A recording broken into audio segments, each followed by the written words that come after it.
Good morning, good morning, good morning, everyone. Welcome back. Welcome back. I know it's been a week, but welcome back to News in Motion. Today is Tuesday, May 14th, 2024. If you are in Columbus, Ohio, it is cloudy and rainy.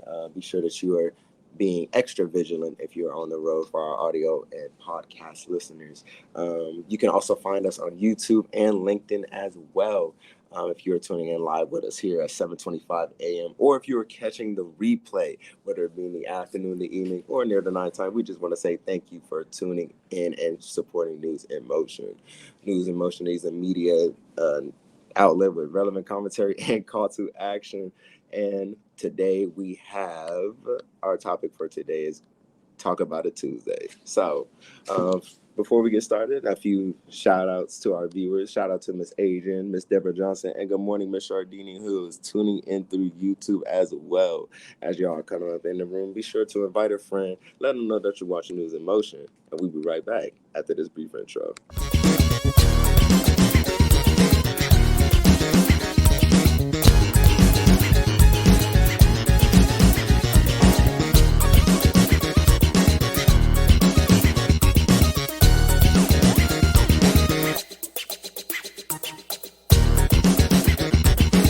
News in Motion.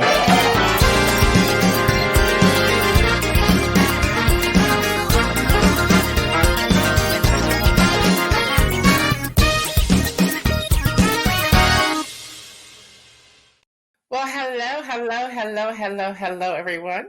We are back after a 1-week break, a very needed break, if I can say that. And during that time, there has been a lot of news. Do us a favor, everyone, if you would just send out a text message or hit that smash, as Adrian says, smash that like button so that we can get some momentum going on the algorithm side. Let everybody know she's back. I see you, Kim Edmondson. What's up? Let everyone know that News in Motion is back. We're back. We are back. So if y'all would hit that smash button, that helps the algorithm. If you would like text a friend and say, hey, come hang out with us for about 20-30 minutes, that would be great. As you're doing that, y'all, this is Tuesday, May the 14th, 2024. I am your host, Gail Dudley. Do y'all understand that it will be 4 years in June? 4 years in June. And this morning, when that alarm went off right about 4 o'clock, maybe a few minutes before, because I was like, hey, you didn't go all the way to 4 o'clock. I laid in a bed just for a little bit. And I said, God, where do we go from here? What is it that you would have us to do? And what does that look like? And one thing that came back to me was to keep educating the people on the facts and the truth, not to deviate from that at all. So we're going to stay true to our mission in doing that. I'm so excited today because I'll also be hanging out with some young people today at the Columbus City Schools. And we're going to be talking about community, and some of their parents will be there as well. We're going to be talking about community and collaboration and what does that look like, resources, civic engagement, all of that. So I'm excited about that for this afternoon as well. I see you, Lori. I see you. Well, welcome back to you as well. All right, y'all, that's happening Tuesday, although it's going to be a little different this morning because the news is not playing. Before I get there, Maryland, Nebraska, and West Virginia, you vote today. As we begin to wrap up this primary season. Maryland, Nebraska, and West Virginia, you vote today in the presidential primary and whatever else may be on your ballots. You can check that out by going to ballotpedia.org. Again, that's ballotpedia.org to see what's all on your ballot, to check your voting location, all of that. So you can go to ballotpedia.org to get all of that information. Also, Oregon and Kentucky, you're next week, May the 21st, and the last two, Oregon and Kentucky, will wrap up the primary. So again, Maryland, Nebraska, West Virginia, you vote today. You can go to ballotpedia.org. Again, that's ballotpedia.org, and you can put in to find out your voting location, and whatever else may be on the ballot, ballotpedia.org. And that's ballotpedia.org. And then again, next week, May the 21st, Oregon and Kentucky, you wrap it all up. You wrap it all up, you put a bow on it, and we'll see what happened when we get to the primary, to the conventions beginning in July with the RNC. All right, y'all. I told y'all there's a lot of news. And I'm looking at all these audio people rolling in here as well. So yay to all the audio people. Let's talk Georgia. Yeah, let's talk Georgia. And I got it right here. I want y'all to pay attention to this. If you have any friends or family in Georgia, you want to say, hey, come on over to News in Motion or check it out, the replay or whatever. All right, y'all. Senate Bill 189. Senate Bill 189. Somebody put that in the chat. Senate Bill 189. What's up, Crystal? All right, y'all. Georgia. Senate Bill 189. Again, if you have any friends, family, whatever, let them know they need to really read Senate Bill 189. All right. This is just months before the general election. We're less than 6 months away now. And they have what I would really call, I'm not making up a word, I'm not giving y'all any type of propaganda or rhetoric. This is the truth.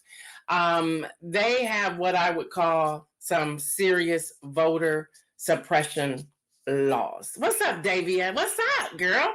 All right, y'all, here are 5 things. And again, I pulled it out. It's 24 pages. This is in addition to what Governor Kemp signed back in 2020. Y'all know it was all focused on the water, giving people water. Well, this right here, just hold on, because I'm going to break it down. I'm going to slow walk it today. So if you got somewhere to go, I get it. You might want to come back and watch the replay. But here are 5 things I'm going to pull out. One, they are definitely making it harder for people experiencing homelessness to register to vote. What's up, Judy? They're making it difficult. They're not even allowing them to use their homeless shelter address. I ain't joking. It's in this bill, Senate Bill 189. They are requiring in-person early voting and mail ballots to be counted within the hours of the polls closing. What does that mean? Well, we already know, and I used Georgia just, 2 weeks ago? We already know that there's a significant decrease of poll workers, of election workers. So if they need to count the mail-in ballots within the hour of them closing the polling locations, they mean all of them in every county of Georgia. If they're not counted within 1 hour of closing, they get discarded. Yeah, it's in here. I must say to all of you reading this, I was like, are we serious right now? So that's happening. So we have a decrease of election poll workers. So if there's anyone listening to me or watching the replay later or hearing from your friends about Georgia, listen, if you even think that you want to engage in your community, go be trained and become an election worker. You're needed more today in Georgia than ever before. You are needed. So that's happening. And they're putting some unnecessary strain on those who are there to rush the people through. Okay, so that's just number 2. I got 3 more. They're allowing voters to be removed from the rolls up to 45 days before an election, which means if you're removed, you don't have any wiggle room to go back in and to register before November the 5th. You have no wiggle room to go really fight it because they're not going to be available, okay, to even hear your concerns. I cannot stress enough that we need to be checking our voter registration at this point, y'all, every week. It takes less than 3 minutes. I do it. I go on there to the Secretary of State of Ohio, make sure my voting, check my address, make sure my name is right, check my voting location. Okay, we're done. Y'all takes less than 3 minutes to do it. open the door to chaos and disinformation. They're allowing disinformation to be on the social media sites. They're saying it's up to people to check and vet the information to see if it's true. Now, I do believe that we do take ownership for that. We just can't take something and run with it. And then number 5, they're eliminating the requirement that there be one voting machine at polling locations for every 250 voters. You heard that. So wait a minute. So if you got a line of 500, you got 2 machines, like what is happening right now? So you're going to be standing in the lines longer if you're waiting till the day of voting in Georgia. So I would say to all of you in Georgia, early vote. But let me get, those are the highlights, if you will. Let me read this to y'all. Again, this is going to be in the Friday rundown. I don't care if you don't live in Georgia, because if it passed in Georgia, it can pass where you live. Okay? So, Senate Bill 189. These first 2 lines are going to blow you away. Y'all remember what happened, right? Y'all remember Secretary Raffensperger. Y'all remember all that, right? Okay. To amend Chapter 2 of Title 21 of the Official Code of Georgia, annotated, relating to elections and primaries generally.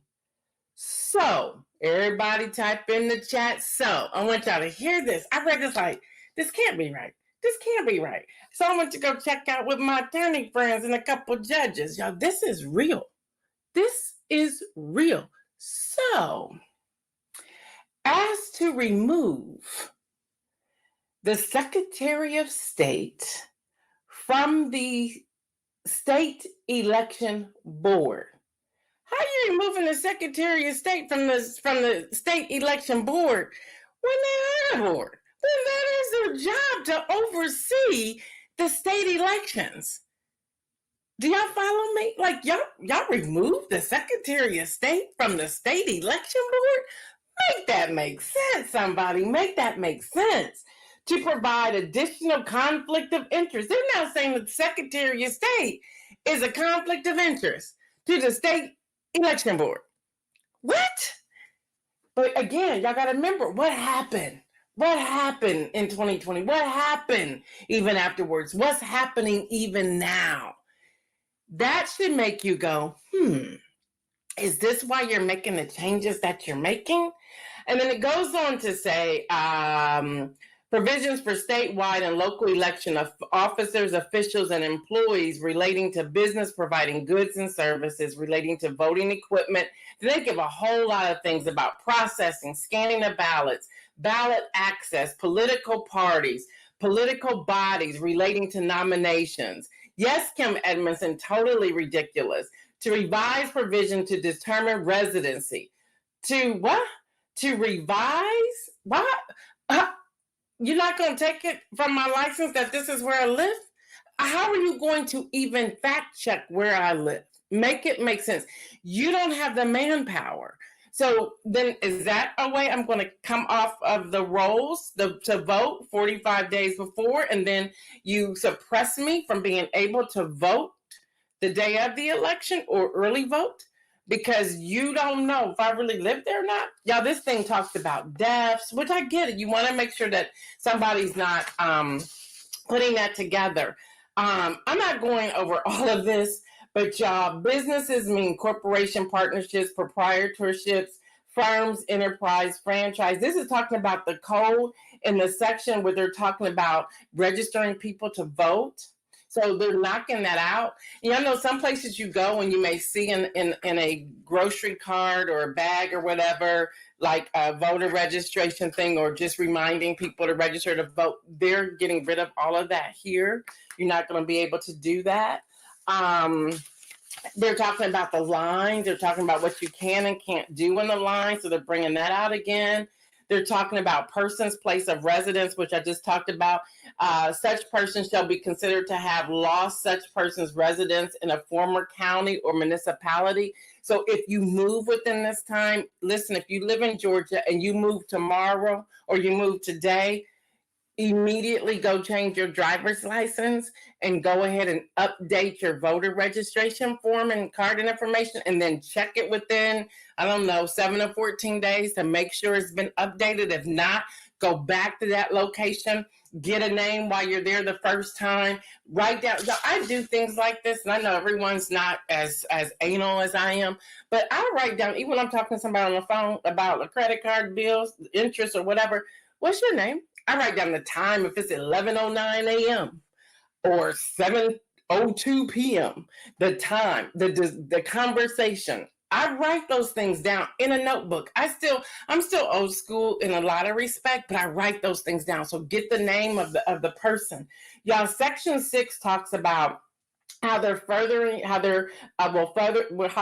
further amend the code, Section 21-2300. Now, y'all, this is relating to provision of new voting equipment by state. Uniform system for all elections to be conducted with the use of scanning ballots. So they talk about the equipment. They're talking about training. Y'all, and this is the thing that really jumped out at me. It says that the election superintendent has petitioned and received the approval of the state election board at least 10 days prior to the beginning of advance voting. So if you have a glitch, 10 days is enough time to fix it? Because I don't think so. Because you may have to get a whole new machine. So that means you're removing a machine. We already talking a machine that every 250 people. Help it make some sense here. And y'all got a lot of people. Let's just take Fulton County or Cobb County. That's a lot of people. Gwinnett County. I lived there. That was a lot of people. 10 days is not enough. I would encourage y'all, when y'all see this in the Friday rundown, to please read it. Please read it, y'all. Please read it. Please. I'm begging you all to read it when I send it. And make sure you send it on to somebody else. That's who we are. That's who we are about. That's what we do. And we're not deviating from that. This is who we are. All right, y'all. In Virginia school board votes to restore the names of Confederate leaders to schools. Yeah. NBC News was the first to report this. The school board in Virginia approved a proposal that will restore the names of Confederate military leaders to 2 public schools. Yeah. The measure reversed a previous board decision in 2020 to change the names of schools that had been linked to Stonewall Jackson and Robert E. Lee and Turner Ashby, the three men who led the pro-slavery Southern states during the Civil War. Now, y'all, the board had initially stripped their names in 2020 after the George Floyd's murders, but now that there's new board members, they're putting them back in. Let's talk Speaker Johnson. Y'all know here we're fair and balanced, right? I say kudos to the man. Okay, Speaker Johnson and Politico was the first to really report this and highlight every area. Y'all know last week there was a vote. Marjorie Taylor Greene and some of her cronies finally got shut down. He wasn't playing. I give a standing ovation to Minority Speaker Hakeem Jeffries, who said, y'all Democrats, we're going to vote for this. We got some things we got to get done. We don't have time to be in here not being able to get business done. Crystal says, I wonder how this affects college students from Georgia. My cousin is moving to Louisiana for college. You should check on that and have your cousin check that now, not to wait, but to check. And sometimes, just like when you go to your doctor and you want a second opinion, if something doesn't sound right, tell your cousin, tell your loved ones, get a second opinion to make sure. But with Politico, Politico's author spent about an hour with Speaker Johnson. What's up, Marion Jackson? Last Wednesday, after he survived this vote. Now, he's no doubt a Republican. But y'all got to give credit where credit is due. He was like, no shenanigans. And the Republican Party, they're looking at Speaker Johnson as to say, maybe we are coming back to some normalcy and not all of this partisan stuff, because we want to get things done. So here's a few things they picked up from their interview with Mike Johnson. He has spent the last few months cutting bipartisan deals to keep the government open. So even through all the fight, he says, no, these are the things that are needed, and these are the things we're going to do. Either you're voting for it or you're voting against it, but we're not going to spin it. We're not going to do all these shenanigans. I give him credit for that. Number two, he worked with the Biden administration to get a clear view of the whole Russian threat before pushing through an aid package. Once he heard it, spoke with the administration, got with the Pentagon leaders, got with the different departments, he said, oh no, we got to do something about this. He went to the source to get the facts. Got to give him credit for that. Number three, lost any respect he had for the far right agitators. He said he's done with that. He said that's not even necessary in these chambers, and I'm not going to fool with it. I must say the man has a backbone. Fair is fair. Y'all know I got to be honest here. He also said that he's come to admire the House Democrat leader, and he said they have more in common than not. So even the fact that he was vocal enough to share that and put that out there is a win. Now, Speaker Johnson said he is, he understands this whole Trump phenomenon. And he's saying that he believes he understands it more than Paul Ryan and Kevin McCarthy. And they're saying that he's able to possibly manage the likes of a Donald Trump. So this conversation, so now I got to be honest, I went back to, well, you helped out with this 2020 stuff.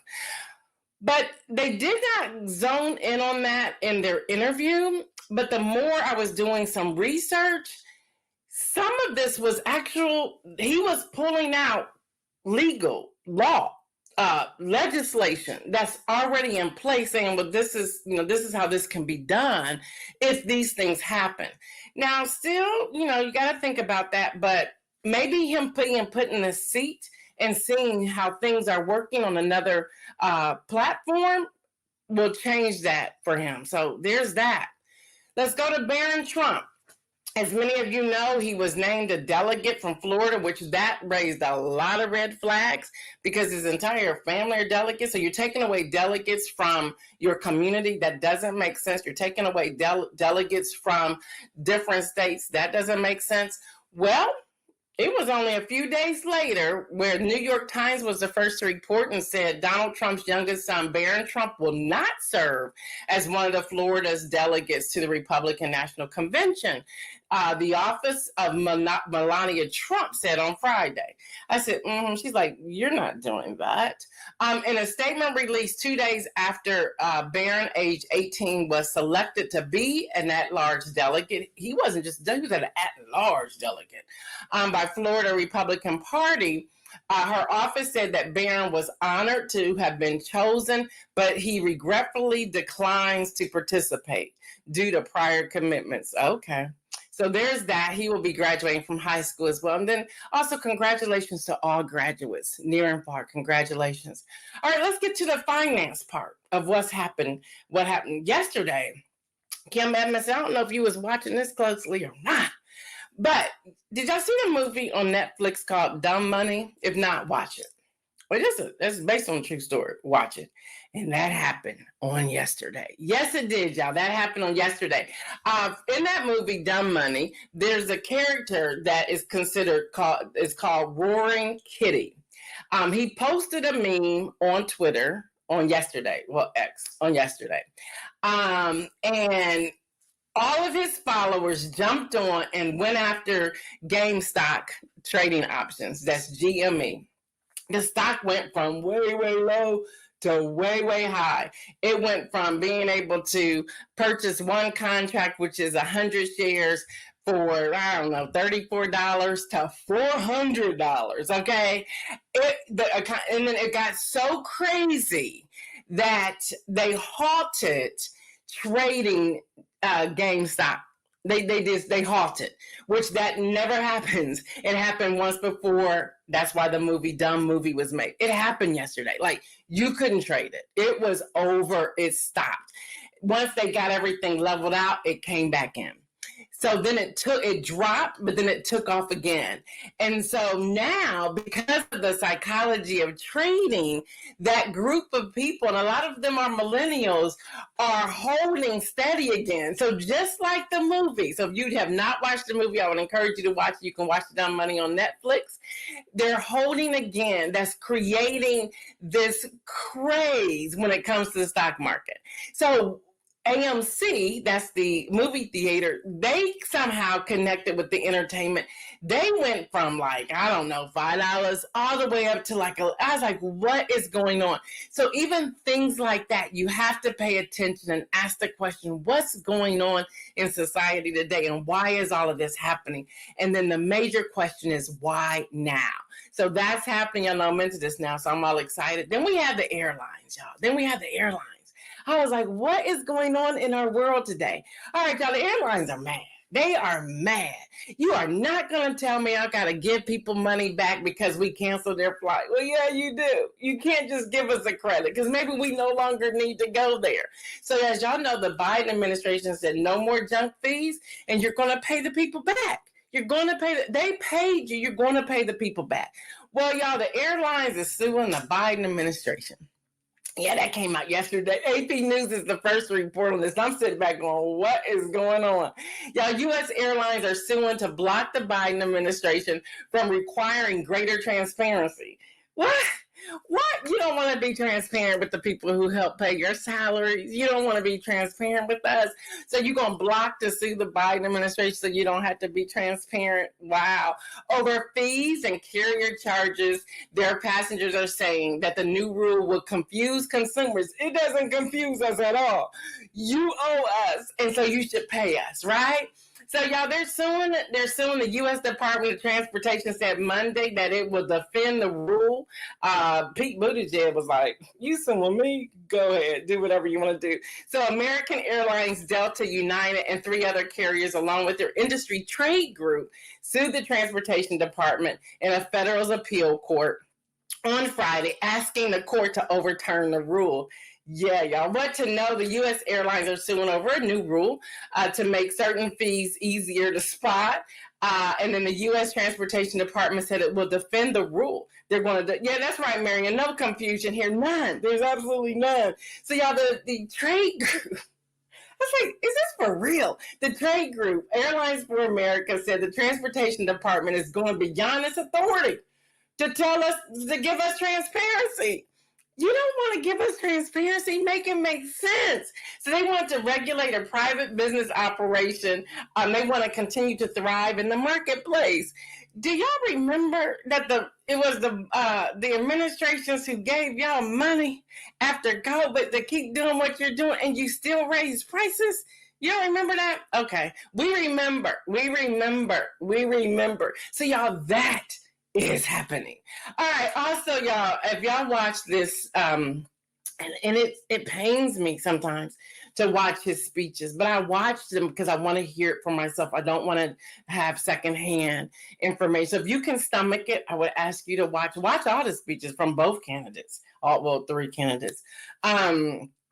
So it came out while he was in New Jersey that he wants to deport pro-Palestine protesters. And then GOP lawmakers started putting in some bills to pass the moment he said that. So by Monday morning, yesterday, there's all these bills floating around from GOP lawmakers to make that happen. So y'all have to pay attention. This was a rally in Wildwood, New Jersey on Saturday through former President Donald Trump. He made some comments that should make everyone, I don't care where you are in the political party, go, what's really going on here? What is he saying? He called names. Of course, he went after the Manhattan District Attorney, Alvin Bragg. He talked about immigrant children. He talked about migrant children. He talked about deporting people. He says, and I quote, "When I'm president, we will not allow our colleges to be taken over by violent radicals.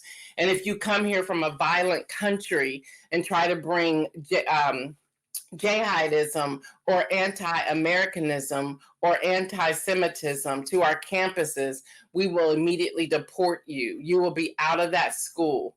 And the crowd was really, really like, they were extremely loud. And I thought, this is very interesting. He made the promises that they will implement strong ideological screening for all immigrants. He said that they're not bringing anyone from Gaza here. He went really anti protesters and supporters.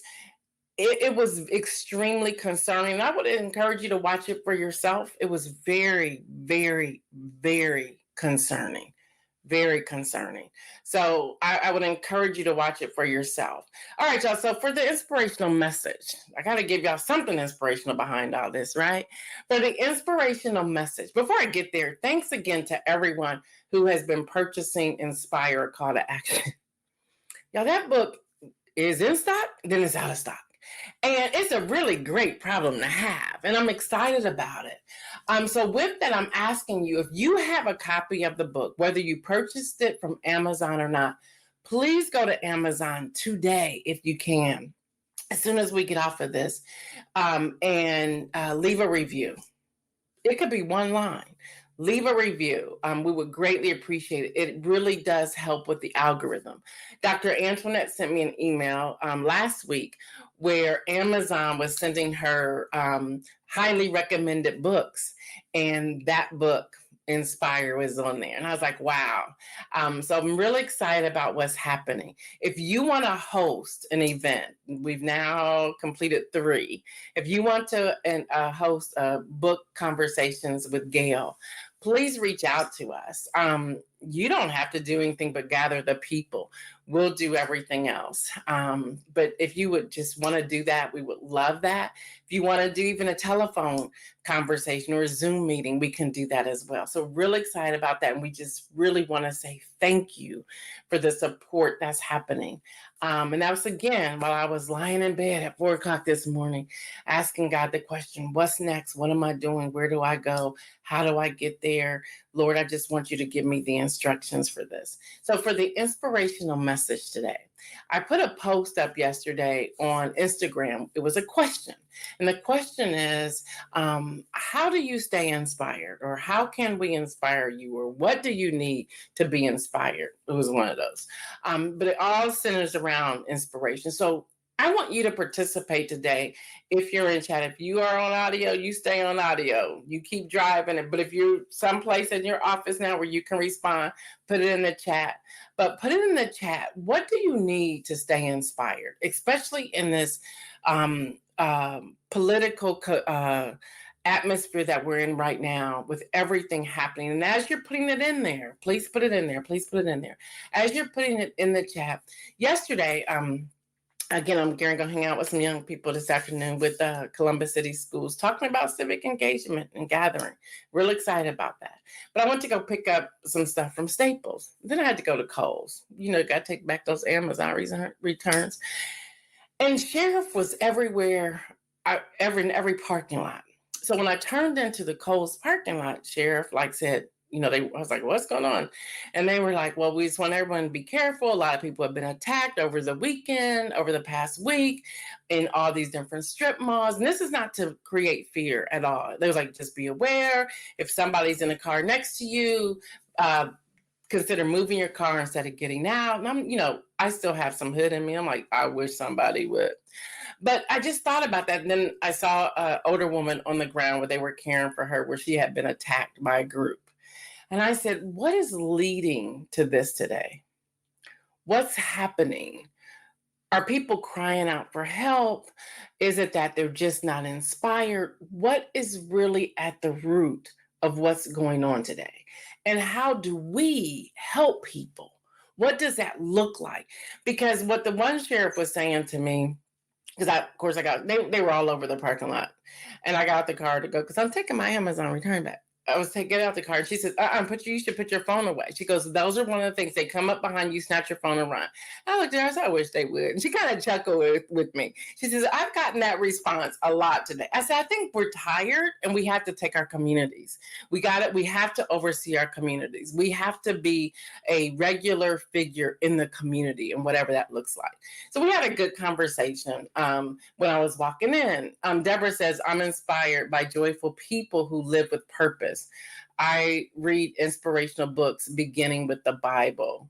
Kim Edmondson says, music inspires me. Yay, y'all keep putting in the chat. Thank y'all for sharing that.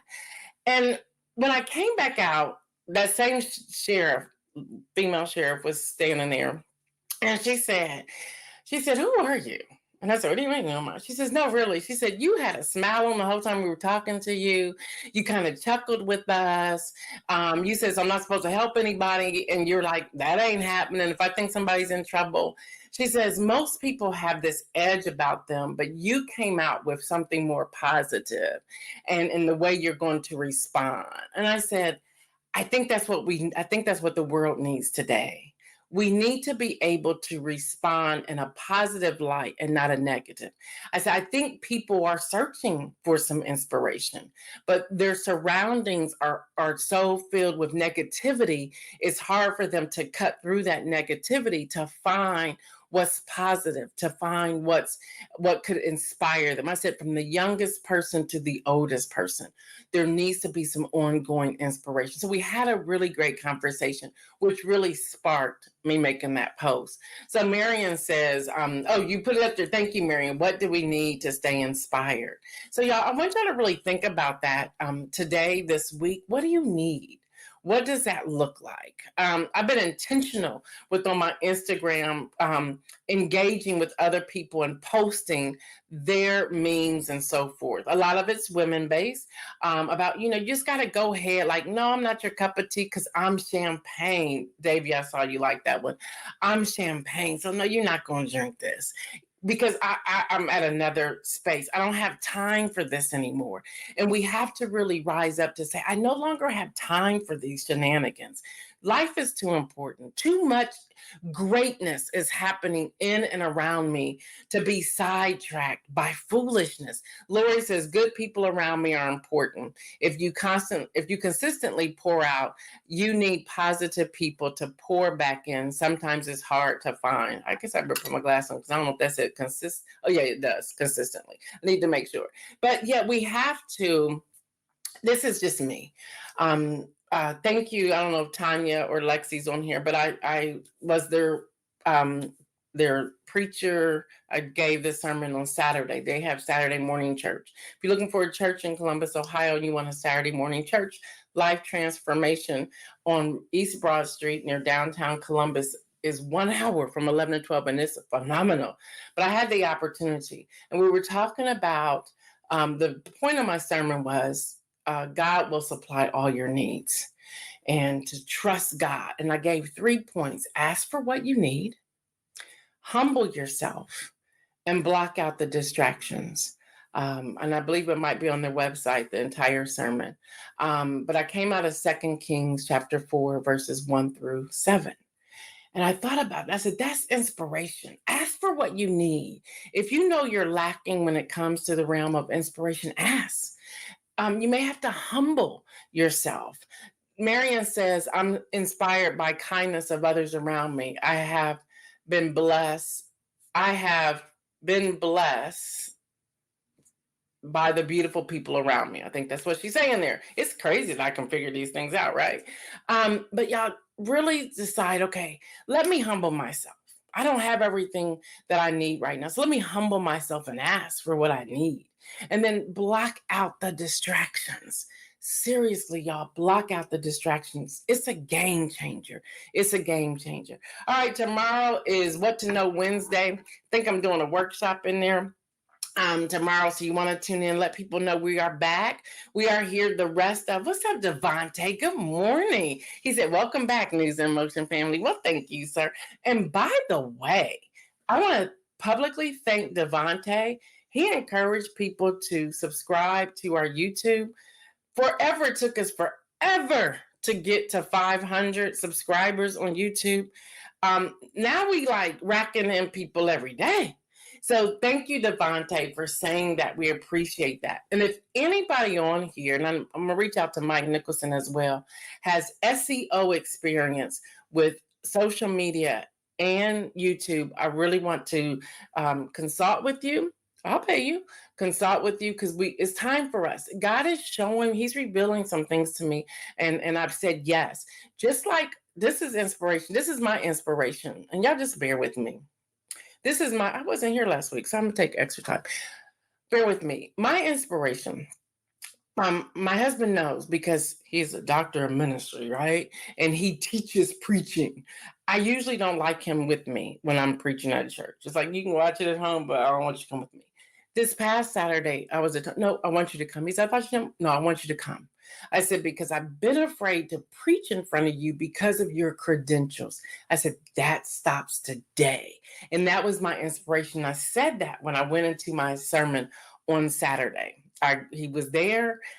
I called it out and I said, and that fear of this professor who's a brilliant mind sitting here, it stops today that I'm afraid. And then we got in the car. He said, well, that was darn good. I said, oh, really? I got really excited. He said, no, really. He said that. He goes, you laid that thing out. So I was really excited, but I had to deal with that fear and say, nope, come, because it stops today. So y'all, that's my inspiration, that I make a determination, say this stops today. So with that, I'm putting things in place. As you all know, I posted last week, we have an official email address. It's gail@gaildudley.com. I fought that thing for the longest. Putting that out there, it was a game changer, which says, I had to ask myself, am I afraid of my own success? Am I stopping my own success out of fear? Y'all, you have to tap into those things. And that's a part of inspiration. We have to tap into that. And I have no problem being transparent with you all. None. But I said, am I the blocker of my own success? So I switched up the email, the Medium blog post.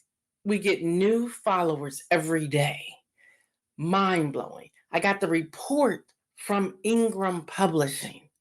Y'all, the way Inspire, a call to action, is selling is mind blowing, which says to me, people are needing inspiration. So I'm asking God, how do I balance it? What do I do using Davia's word? Where do I pivot? What does that look like? What do I have to pull back from? So we all have News in Motion. We're here the rest of May. We're here June until our 4th year anniversary, which is June 21st or 22nd, one of those days. And then there's that break. And then the young people will do Young People Takeover in July. They're doing Tuesday, Wednesday, Thursday. It will not be that first week of July because that's the week of July 4th. It will be the 3 weeks in July. We take our complete break in August.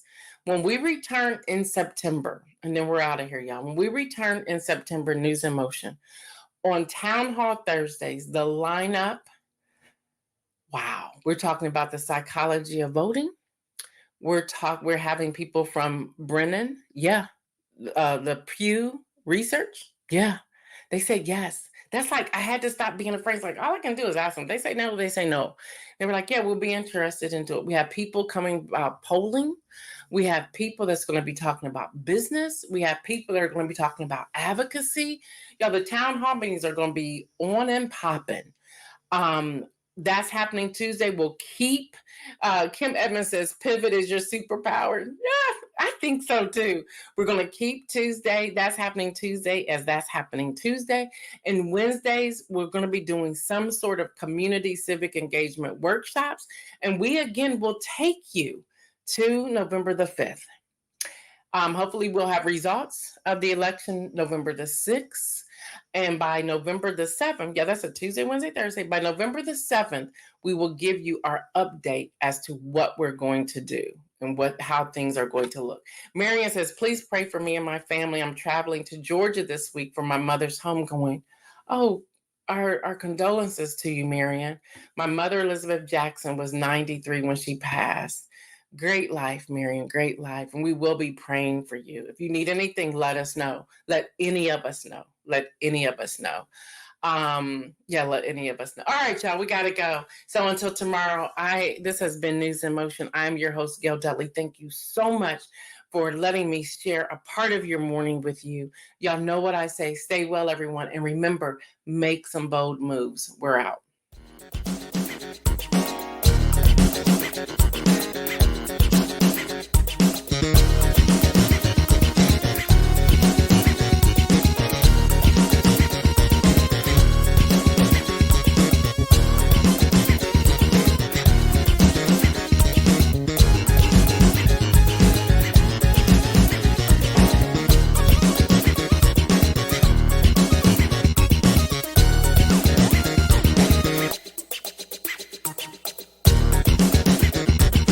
News in motion.